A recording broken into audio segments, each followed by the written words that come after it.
Okay, out here in the front parkway, in front of the house faces west, so this is the northwest corner. This is our water meter, right in here.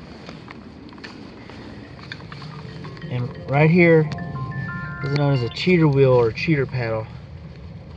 That small dial right there is very sensitive. And if that's moving, then water's moving into the house. If somebody flushes a commode or something like that, it'll start spinning crazy.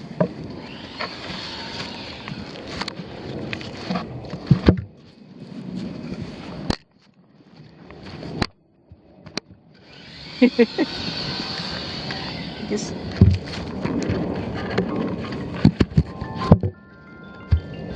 there we go. Set the water meter, and we passed the water meter test.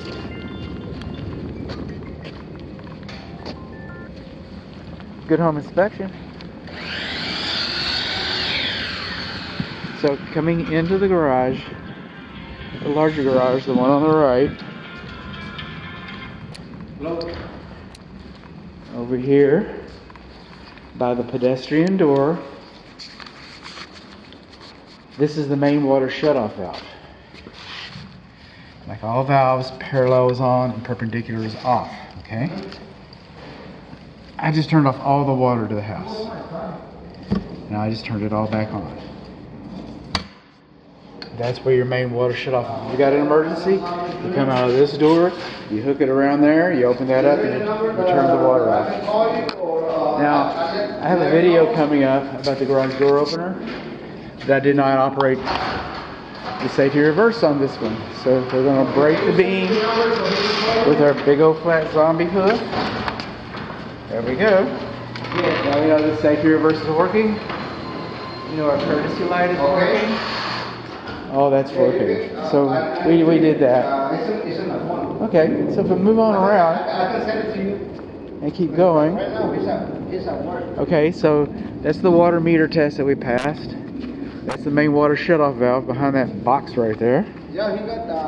Okay, and over here, this is the closest exterior bib faucet. This is the front yard one to the house, to the meter, excuse me.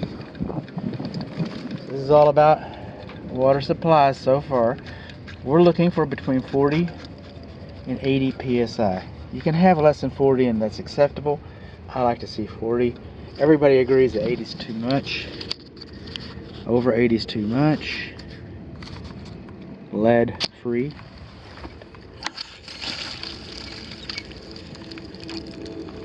I'm gonna let that sit for a few minutes. It's like about 79 psi. Where's our water coming from? Me? It's coming from the vacuum breaker. Okay. So that's it. We got almost 80 psi. Moving on along. Again, facing the house. House faces west.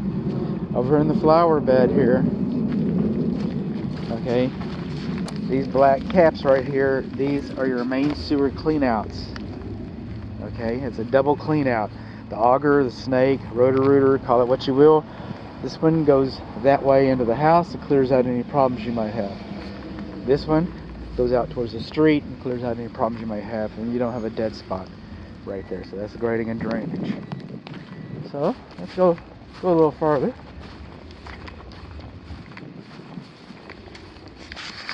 The gas enters the north side of the house. This is the electric bonding for the gas meter. This is fine. And then this is the lawn sprinkler system.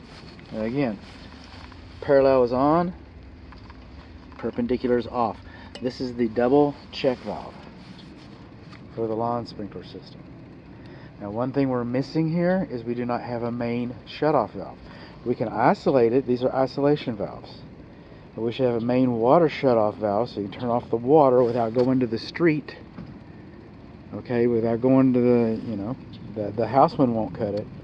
Without going to the meter, you should be able to turn the water off to this so that you can remove this valve when it comes time to.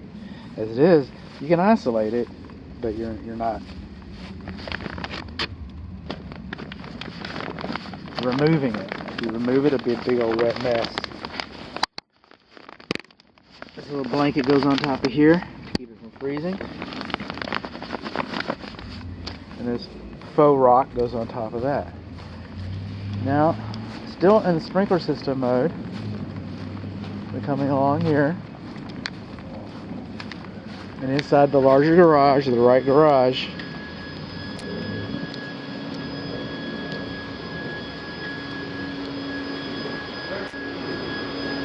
okay, this is the controls. These are the controls, these are the instructions. We don't have a, it'd be nice if we had a plot, but we don't. This is our sensor. To operate it, I just do in the manual. So I'll go in the manual mode and put time on 1. And then 1 starts running, whatever 1 is. Front yard bed. Okay, it's a drip. But that's how we do it. When we found it off, there was no time on these things. So, but we're going to go back. This is the bracket. You know what this is? This is the bracket, the sensor. This is the receiver, the weather sensor receiver. And our weather sensor has not been installed. Let's see. Pick up a couple of the spares. There's our UFER for our electric service panel. And it should have been labeled inside of the panel. And there's our energy code.